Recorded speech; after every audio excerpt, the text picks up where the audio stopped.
Student, এখন তোমাদের ক্যালকাটা ইউনিভার্সিটির আন্ডারে থার্ড সেমিস্টারের রাষ্ট্রবিজ্ঞান অনার্সের ক্লাস আছে। আজকের ক্লাসে তোমাদের সিসি 7 পেপার থেকে গুরুত্বপূর্ণ দুটো 10 নম্বরের প্রশ্নের উত্তর নিয়ে আলোচনা করব। প্রশ্ন দুটো তোমরা বোর্ডে দেখতে পাচ্ছ।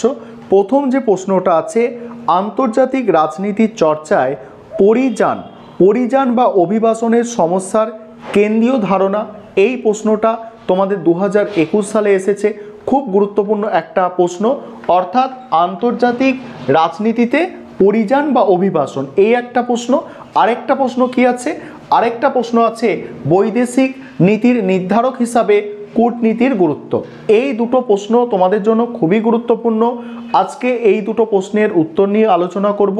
প্রথমে তোমাদের সংক্ষেপে বিষয়বস্তুটা বলবো, তারপরে প্রশ্নের উত্তর অর্থাৎ নোটসটা নিয়ে আলোচনা করব। তারও আগে যে বিষয়টা বলার আছে, তোমাদের জন্য অনলাইন কোচিং ক্লাস চলছে। তোমরা যদি কেউ অ্যাডমিশান নিতে ইচ্ছুক থাকো তাহলে সেক্ষেত্রে এই নম্বরে যোগাযোগ করে অ্যাডমিশান নিতে পারো। প্রথমে যে পরিযান বা অভিবাসনের কনসেপ্টটা একটু বুঝে নেওয়ার চেষ্টা করো। পরিযান বা অভিবাসন মানে কি? এক জায়গা থেকে, অভিবাসন বা পরিযান মানে হচ্ছে এক জায়গা থেকে আরেক জায়গায় স্থানান্তর। কি কারণে স্থানান্তর? বিভিন্ন কাজের কারণে, পড়াশোনার কারণে, রাজনৈতিক বা অর্থনৈতিক কারণে, যুদ্ধের কারণে, বিভিন্ন কারণে মানুষ এক জায়গা থেকে যখন আরেক জায়গায় স্থানান্তরিত হয়, এই যে প্রসেস, এই যে প্রক্রিয়া, এইটাকে কি বলা হচ্ছে? পরিযান বলা হচ্ছে। আর এই পরিযান সবসময় নিজের ইচ্ছার কারণে হয় না, অর্থাৎ মানুষ নিজের ইচ্ছায় এক জায়গা থেকে অন্য জায়গায় স্থানান্তরিত হয় না, সে এক জায়গা থেকে অন্য জায়গায় স্থানান্তরিত হতে বাধ্য হয়। যেমন 1947 সালে আমাদের ভারতবর্ষ যখন স্বাধীন হয়েছিল, পাকিস্তান এবং ভারতবর্ষ আলাদা হলো, সেখানে একটা বর্ডার টানা হলো। ধর্মীয় কারণে কি হিন্দুরা কি ভারতে থেকে গেল এবং মুসলিম সম্প্রদায়ের মানুষজন কিন্তু পাকিস্তানে যেতে বাধ্য হলো। এই কারণে হচ্ছে পরিযান যে সবসময় নিজের ইচ্ছায় হয় তাই নয়, বিভিন্ন কারণে কিন্তু পরিযান হতে পারে, আর বাধ্য হয়েও মানুষ স্থানান্তরিত হতে পারে। এই একটা গেল। এবারে এখানে পরিযানের যে পদ্ধতি তোমরা নোটসে পাবে, ঠিক আছে?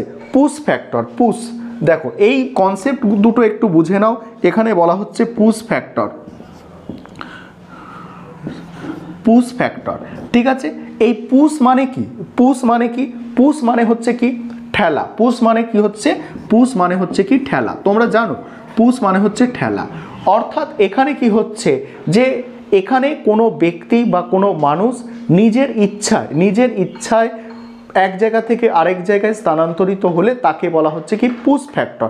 সেটা বিভিন্ন কারণে হতে পারে, যেমন কোনো যুদ্ধ বা ভয়াবহ দুর্ঘটনা হয়েছে, সেই কারণে সে অন্য জায়গায় চলে যাচ্ছে, বা কাজের জন্য অন্য জায়গায় চলে যাচ্ছে, এইটাকে বলা হচ্ছে পুশ ফ্যাক্টর। আরেকটা কি ফ্যাক্টর আছে? আরেকটা হচ্ছে পুল ফ্যাক্টর, মানে টানা, ঠিক আছে? এই পুল মানে কি হচ্ছে? পুল মানে হচ্ছে টানা। এই পুল ফ্যাক্টর মানে কি?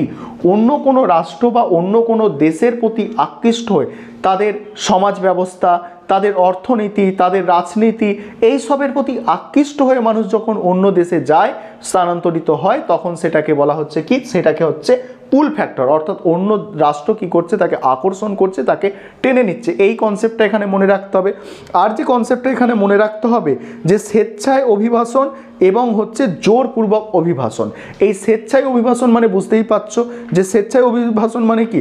যখন মানুষ সুযোগ সুবিধার আশায় এক জায়গা থেকে অন্য জায়গায় স্থানান্তরিত হয়, তাকে তখন স্বেচ্ছায় অভিবাসন বলে। আর জোরপূর্বক মানে, একটা তোমাদের এক্সাম্পল প্রথমেই দিলাম, যে পাকিস্তান এবং ভারতবর্ষ যখন আলাদা হলো, তখন কি হলো? তখন জোরপূর্বক অভিবাসন হয়েছে, অর্থাৎ হিন্দু সম্প্রদায়ের মানুষজনকে ভারতে চলে আসতে হয়েছে যারা পাকিস্তানের অংশে ছিল, বা আমাদের আমাদের দেশের মুসলিম সম্প্রদায়ের মানুষজনকে তখন পাকিস্তানে চলে যেতে হয়েছিল। এই যে বিষয়টা, এটা কিন্তু এখানে কাজ করছে। এবারে এটা গেল। আরেকটা তোমাদের প্রশ্ন যেটা আছে, যে কূটনীতি, এটা তোমরা নোটসে আলোচনা পাবে। তাও এখানে যে বিষয়টা আমার বলার আছে কূটনীতির ক্ষেত্রে, সেটা একটু তোমাদের বলে দিই, যে কূটনীতির বিষয়টা কি। কূটনীতি মানে জানো যে রাষ্ট্র পরিচালনার ক্ষেত্রে, এখানে দেখো প্রশ্নটা ছিল বৈদেশিক নীতি নির্ধারণের কূটনীতি হচ্ছে একটা কি? একটি প্রক্রিয়া ও প্রাতিষ্ঠানিক ব্যবস্থা, যার মাধ্যমে বিভিন্ন স্বাধীন রাষ্ট্রের সরকারের মধ্যে সংযোগ সাধনের ব্যবস্থা কার্যকর হয় এবং পররাষ্ট্র নীতিকে বাস্তবায়িত করা যায়। এমন একটা প্রক্রিয়া বা প্রাতিষ্ঠানিক ব্যবস্থা যার মাধ্যমে বিভিন্ন রাষ্ট্রের সরকারের মধ্যে সংযোগ সাধনের ব্যবস্থা কার্যকর হয় এবং পররাষ্ট্রনীতি কিন্তু বাস্তব রূপায়িত হয়। আর এই বিভিন্ন রাষ্ট্রের নিরাপত্তা, অর্থনৈতিক উন্নয়ন, এক কথায় জাতীয় স্বার্থ রক্ষার জন্য এই কূটনীতির কিন্তু সাহায্য নেওয়া হয়ে থাকে। আর এখানে একটি দেশের পররাষ্ট্রনীতির পরিচালনার দায়িত্ব থাকে সেই দেশের পররাষ্ট্র মন্ত্রণালয়ের ওপর এবং কূটনৈতিক অফিসারদের ওপর।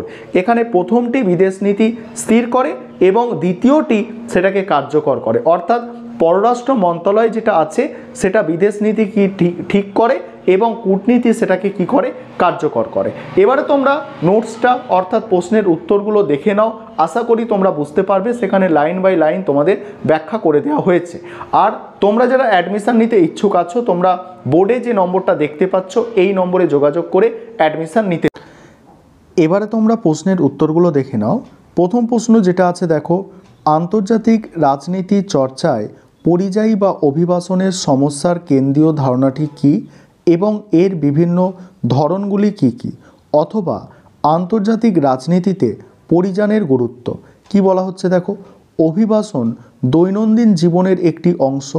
মানুষ বিভিন্ন কারণের জন্য স্থানান্তরিত হয়, যেমন নতুন সুযোগ সন্ধান করতে, আরও ভালো বেতন পেতে, প্রিয়জনের সাথে পুনরায় মিলিত হতে, সামাজিক বা রাজনৈতিক অসুবিধা থেকে বাঁচতে বা পড়াশোনা করতে। প্রকৃতপক্ষে মার্কিন যুক্তরাষ্ট্র এবং অস্ট্রেলিয়ার মতো বেশ কয়েকটি, এটা তোমরা লিখবে রাষ্ট্র, বেশ কয়েকটি রাষ্ট্র নিজেরাই অভিবাসনের ওপর নির্মিত হয়েছে।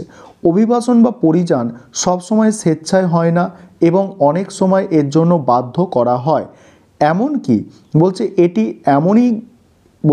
এমনকি জনগণের গণ আন্দোলনের ফলেও হতে পারে, যেমন 1947 সালে যখন ভারত ও পাকিস্তান মূলত ধর্মীয় লাইনে বিভক্ত হয়।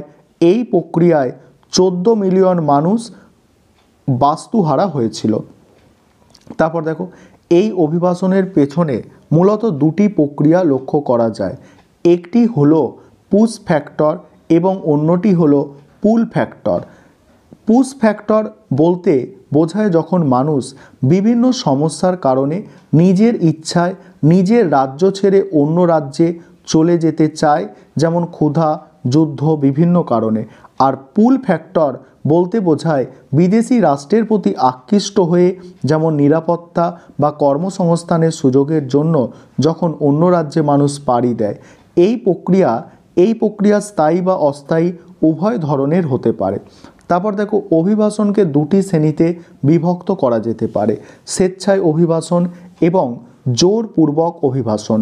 স্বেচ্ছায় অভিবাসন বলতে বোঝায় যখন মানুষ বিভিন্ন সুযোগ সুবিধার কারণে স্বেচ্ছায় বিদেশে যাওয়ার সিদ্ধান্ত নেয়। আর জোরপূর্বক অভিবাসন বলতে বোঝায় যুদ্ধ, নিপীড়ন, আন্দোলন প্রভৃতি বিভিন্ন কারণে মানুষ অন্য দেশে যেতে বাধ্য হয়। অন্য রাজ্যে মানুষ যেতে যখন বাধ্য হয় তখন সেই রাজ্যে শরণার্থীর মর্যাদা পায় মানুষজন। জলবায়ুর পরিবর্তন এবং প্রাকৃতিক দুর্যোগ প্রভৃতি কারণেও মানুষের অভিবাসন হয়ে থাকে। আরেকটা প্রশ্ন তোমরা দেখো। এবারে তোমরা দ্বিতীয় প্রশ্নের উত্তরটা দেখে নাও। দ্বিতীয় প্রশ্ন যেটা ছিল, বৈদেশিক নীতি নির্ধারক হিসাবে কূটনীতির গুরুত্ব কী?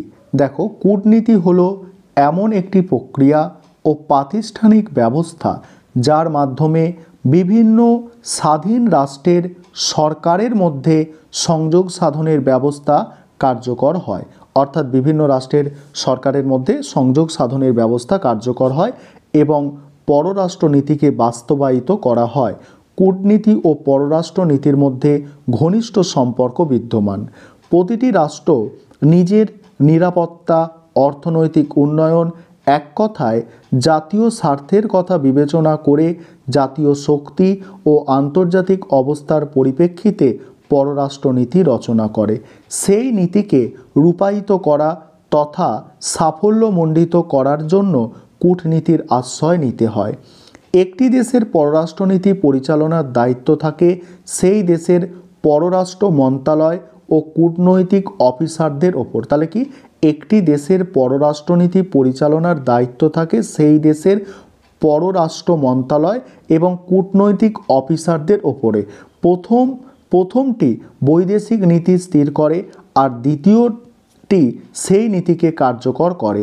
অধ্যাপক মর্গেনথাউ পররাষ্ট্র মন্ত্রণালয়কে বৈদেশিক নীতির মস্তক বলে বর্ণনা করেছেন এবং কূটনৈতিক প্রতিনিধিরা হলেন তার চোখ, কান, মুখ, হাত ইত্যাদি। তারপর দেখো হ্যারল্ড নিকলসন বলেছেন যে জাতীয় প্রয়োজনে সার্বিক ধারণার ওপর পররাষ্ট্র নীতি প্রতিষ্ঠিত। পক্ষান্তরে কূটনীতির লক্ষ্য নয়, লক্ষ্য সাধনের উপায়। কূটনীতি কোনো উদ্দেশ্য নয়, কূটনীতি একটি পদ্ধতি। কূটনীতির মাধ্যমে যুক্তি, আপোষ, স্বার্থ বিনিময়ের সাহায্যে বিভিন্ন রাষ্ট্রের মধ্যে সংঘর্ষ এড়াবার চেষ্টা করা হয়। কূটনীতি হচ্ছে এমন একটি হাতিয়ার যার মাধ্যমে পররাষ্ট্রনীতি যুদ্ধকে বাদ দিয়ে বোঝাপড়ার মাধ্যমে তার উদ্দেশ্য সাধন করতে চায়। কূটনীতি ও পররাষ্ট্রনীতি পরস্পরের ওপর নির্ভরশীল। কূটনীতিবিদরা যে তথ্য ও সংবাদ সরবরাহ করেন মূলত দেখো তার উপর ভিত্তি করে পররাষ্ট্রনীতি প্রণীত হয়, আবার প্রণীত পররাষ্ট্রনীতিকে বাস্তবায়িত করেও কূটনীতি।